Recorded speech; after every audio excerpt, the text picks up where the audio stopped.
अस्सलामुअलैकुम। तो आज की ये जो वीडियो है वो है आपकी पार्ट 2, CDP पार्ट 2 है ये।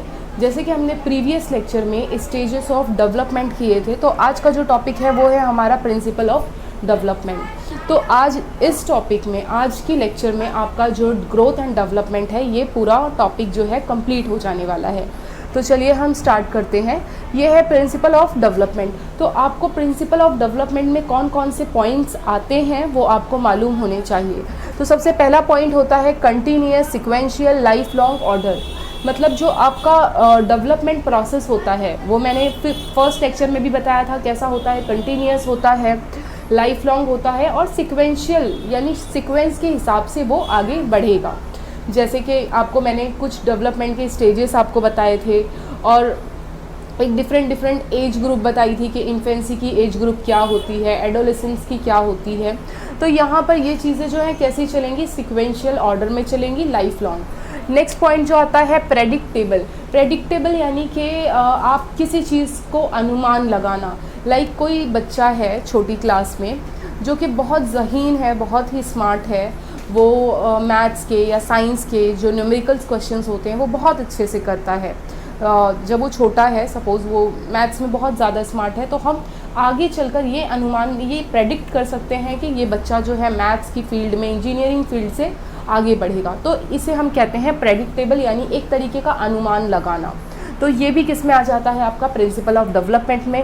Proceeds from general to specific. Of course जो डेवलपमेंट होता है वो कैसे जाता है, जर्नल से स्पेसिफिक की तरफ। क्योंकि जब हम छोटे होते हैं, कोई एक बच्चा है तो वो स्टार्टिंग में क्या करता है, सारे ही सब्जेक्ट्स लेके आगे बढ़ता है, एक जर्नल होता है, राइट। बट जैसे जैसे हम बड़े होते हैं, हमने 10th पास कर लिया तो 12th में हमारे सब्जेक्ट कम हो जाते हैं और आगे जाके हम एक पर्टिकुलर सब्जेक्ट से ग्रेजुएशन, फिर मास्टर, फिर PhD, तो हम कैसे जा रहे हैं, जर्नल टू स्पेसिफिक। उसी तरीके से हमारा डेवलपमेंट भी कैसा होता है, जर्नल से स्पेसिफिक की तरफ होता है। Rate of development varies from person to person. अब ये जो रेट ऑफ डेवलपमेंट है, अब ऐसा नहीं है कि एक बच्चा है जिसका डेवलपमेंट बहुत अच्छे से हो रहा है, बहुत ही इम्प्रूवमेंट है उसमें, बहुत अच्छा हो रहा है, बट आप दूसरी जगह एक और बच्चा है, आप ऐसा नहीं हो सकता है कि दोनों का डेवलपमेंट सेम हो, क्योंकि बहुत सारे फैक्टर्स होते हैं हमारे डेवलपमेंट प्रोसेस के लिए भी। अगर एक बच्चा है, उसे माहौल, उसका जो इन्वायरमेंट है वो अच्छा दिया गया है तो उसके डेवलपमेंट में काफ़ी इम्प्रूवमेंट देखेंगे। बट एक बच्चा इंटेलिजेंट तो है बट उसका जो इन्वायरमेंट है वो सही नहीं है, तो अब हम ये नहीं कह सकते हैं कि दोनों का डेवलपमेंट जो होगा वो रेट ऑफ कांस्टेंट से आगे बढ़ेगा, ऐसा कुछ भी नहीं होता है। तो ये पॉइंट याद रखना है, rate of development varies person to person, यानी हर पर्सन में क्या होगा, डेवलपमेंट जो होगा वो चेंज आपको दिखाई देंगे। नेक्स्ट पॉइंट आता है product of heredity and environment.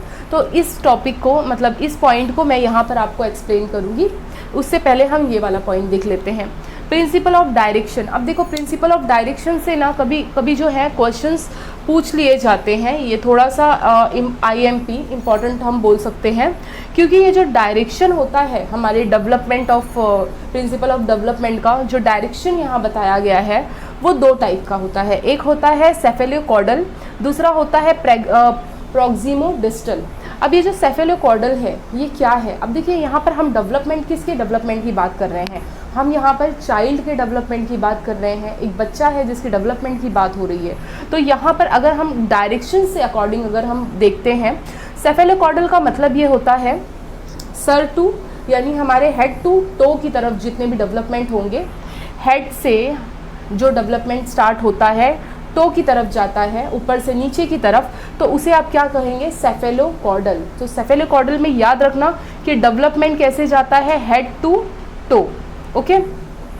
But proximodistal में क्या होता है, सेंटर टू पेरीफेरी, मतलब ये सेंटर है, सेंटर से आपका पेरीफेरी की तरफ क्या होगा, आपका डेवलपमेंट जाएगा, ठीक है। जैसे कि आपने 9th स्टैंडर्ड में एक साइंस का डायग्राम देखा होगा कि ये हमारा ब्रेन होता है और ये हमारी स्पाइनल कॉर्ड होती है, और कुछ इस तरीके से हमारी नर्व्स जो होती हैं वो बाहर की तरफ जाती हैं, पेरीफेरी उसे हम कहते हैं। तो यहाँ पर याद रखना ये वर्ड सेफेलोकॉर्डल यानी हेड टू टो की तरफ जो डेवलपमेंट होता है, और प्रॉक्सिमोडिस्टल यानी सेंटर टू पेरिफेरी यानी सेंटर से बाहर की ओर जो जितने भी डेवलपमेंट हमारी बॉडी में जो दिखाई देता है वो किस में आ जाता है, प्रॉक्सिमोडिस्टल। यानी कोई भी बच्चा हो इस तरीके से उसके डेवलपमेंट होते हैं। अब यहाँ पर हम बात करते हैं इंडिविजुअल डिफरेंसेस। अब देखिए, अगर हम डेवलपमेंट की बात करते हैं तो सबसे बड़ी बात ये भी होती है कि हर किसी में, हर बच्चों में, हर इंसानों में आपको अलग अलग डिफरेंसेस मिलते हैं, दिखाई देते हैं। अब डिफरेंसेस हम किस आधार पे करते हैं या किस बेसिस पे किया जाता है, तो यहाँ पर कुछ इंपॉर्टेंट टर्म्स दिए हैं मैंने। इंटेलिजेंस की तरफ, इंटेलिजेंस को आप देख सकते हैं। पोटेंशियल, अब पोटेंशियल यानी कोई काम करना, कोई भी काम दिया गया हो, वो स्कूल का हो या कोई अदर वर्क हो, सबकी पोटेंशियल क्या होती है, अलग होती है। इंटरेस्ट, इंटरेस्ट भी सबका अलग होता है, तो ये भी एक बहुत बड़ी इंडिविजुअल डिफरेंस है। हम अगर अपने सामने अगर दो बच्चों को अगर हम खड़े करें तो ऐसा ज़रूरी नहीं है कि जो भी समझ या जो भी उनकी हॉबी हो वो दोनों की सेम हो या दोनों आगे जाकर एक ही चीज़ करें, ऐसा नहीं होता है। इंडिविजुअल डिफरेंसेस पाए जाते हैं और ये बिल्कुल होना भी चाहिए। तो इंडिविजुअल डिफरेंसेस जो होंगे वो इन आधार पर होते हैं। इंटेलिजेंस पे हो सकता है, कोई बहुत इंटेलिजेंट हो, कोई नहीं भी हो, ऐसा भी हो सकता है। पोटेंशियल देख सकते हैं आप, उनका इंटरेस्ट देख सकते हैं। दो बच्चे हैं, एक पढ़ाई में इंटरेस्ट लेता है, एक पढ़ाई में नहीं लेता है, बल्कि पढ़ाई की जगह वो ड्राइंग वगैरह में इंटरेस्ट लेता है। पर्सनैलिटी, ये भी अलग अलग आप देखते ही हैं। आपके घर में अगर बच्चे हो तो आप खुद ही नोटिस कर सकते हैं कि एक जैसे आप नहीं देखने को मिलेगा। अगर आप 4 भाई बहन हैं तो सब में एक इंडिविजुअल डिफरेंस दिखाई देता है। नेक्स्ट आते हैं हम, अब इंडिविजुअल डिफरेंसेस जो है उसको भी हमने 2 कैटेगरी में रखा है कि इंडिविजुअल डिफरेंसेस को हमने, पहली जो कैटेगरी है वो होती है इनहेरिटेड, यानी हमारे अंदर जो इंडिविजुअल डिफरेंसेस आते हैं, एक कहाँ से आता है, इनहेरिटेड। इनहेरिटेड का मतलब ये होता है जो हमें हमारे मदर एंड फादर से जो हमें मिलता है। लाइक अब आप बोलोगे वो क्या, कौन सी चीज़ है, फिज़िकली, यानी फिज़िकली आपका स्ट्रक्चर कैसा है, आप दिखते कैसे हो, आप हाइटेड हो या आप शॉर्ट हो, ये कहाँ से डिपेंड करेगा। अगर आपके मदर फादर में कोई हाइटेड है या कोई शॉर्ट है तो वहाँ से आप थोड़े बहुत अपने मदर फादर से मिलते हो तो ये सारी चीज़ें जो दिखने में आती हैं वो फिज़िकल आ जाता है। मेंटल यानी कि जाहिर है मदर एंड फादर में कोई बहुत ज़्यादा इंटेलिजेंट है दोनों में से, तो कोई जो एक उनका बेटा या बेटी है वो उनको उसके कैरेक्टर, मतलब उनके कैरेक्टर मिल गए, यानी वो मेंटली बहुत ही अच्छा है। ठीक है, तो इस तरीके से जो हमारे घर में जो बच्चे होते हैं, अगर आप लोग 2 भाई बहन या 3 भाई बहन हो तो आप खुद देखोगे कोई बहुत ज़्यादा स्मार्ट होगा, कोई कम होगा। तो इस तरीके से हमारे जो इनहेरिटेड, यानी जो हमें हमारे मदर फादर से जो चीज़ें मिलती हैं वो सारी कैटेगरीज यहाँ पर रखी गई है। यहाँ पर होता है टेम्पोरेट, का मतलब ये होता है कुछ बच्चे जो होते हैं बहुत ज़्यादा इमोशनल होकर बहुत ज़्यादा टेम्पर्ड में आ जाते हैं, मतलब गुस्सा उन्हें बहुत जल्दी आता है। क्यों आता है? क्योंकि उनके मदर फादर में दोनों में से कोई ऐसा होगा जो बहुत ज़्यादा गुस्सा करता होगा, तो वो चीज़ें उस बच्चे ने कैसे ली है, इनहेरिटेड बच्चों में आ गई है। अब नेक्स्ट बात करते हैं एक्वायर्ड।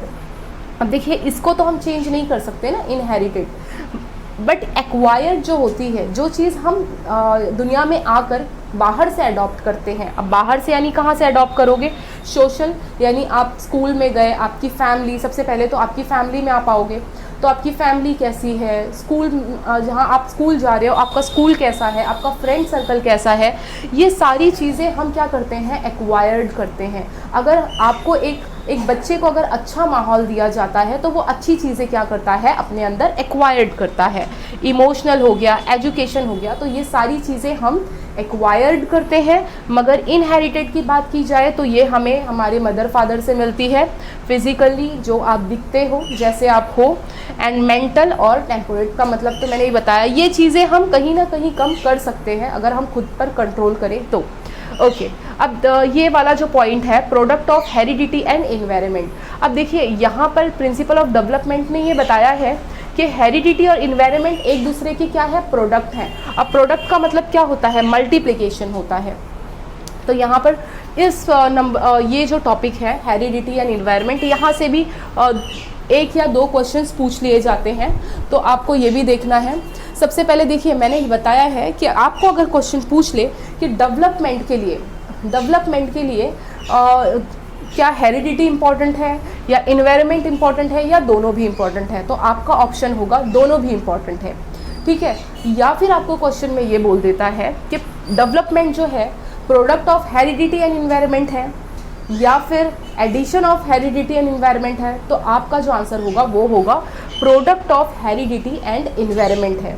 क्योंकि देखिए, हमारे डेवलपमेंट के लिए सिर्फ हेरिडिटी यानी हमारे जो मदर फादर से जो हमारी अंदर जो चीज़ें आई है सिर्फ वो ज़रूरी नहीं होती है, बल्कि हमारे लिए हमारा इन्वायरमेंट भी बहुत ज़्यादा इम्पॉर्टेंट रखता है।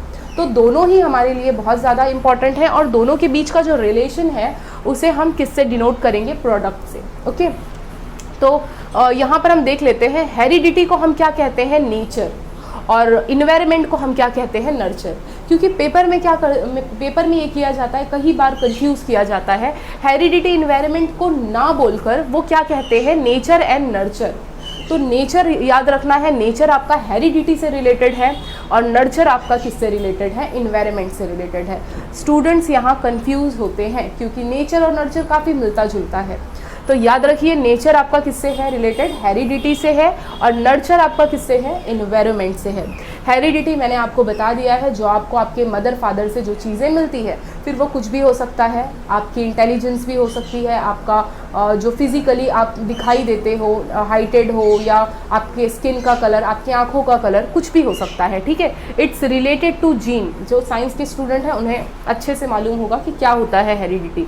ये जो होता है रिलेटेड होता है आपके जीन, जेनेटिक्स जिसे आप कहते हैं। ओके, अब देखिए इस वर्ड को, जो मैं वर्ड यहाँ पर बता रही हूँ, heredity into the environment, तो इस मतलब ये जो कॉन्सेप्ट है D equal to heredity into environment, या फिर आप नर्चर नेचर बोल दो, तो इसको इस वर्ड को टर्म करने वाले, बताने वाले जो पर्सन थे उनका नाम था वुडवर्ड। तो ये नाम भी आपको क्या करना है, याद रखना है। तो यहाँ पर हमारी कंप्लीट होता है हमारा पहला टॉपिक, ग्रोथ एंड डेवलपमेंट और प्रिंसिपल ऑफ डेवलपमेंट। अब नेक्स्ट लेक्चर में हम नए टॉपिक के साथ मिलते हैं। तब तक के लिए शुक्रिया।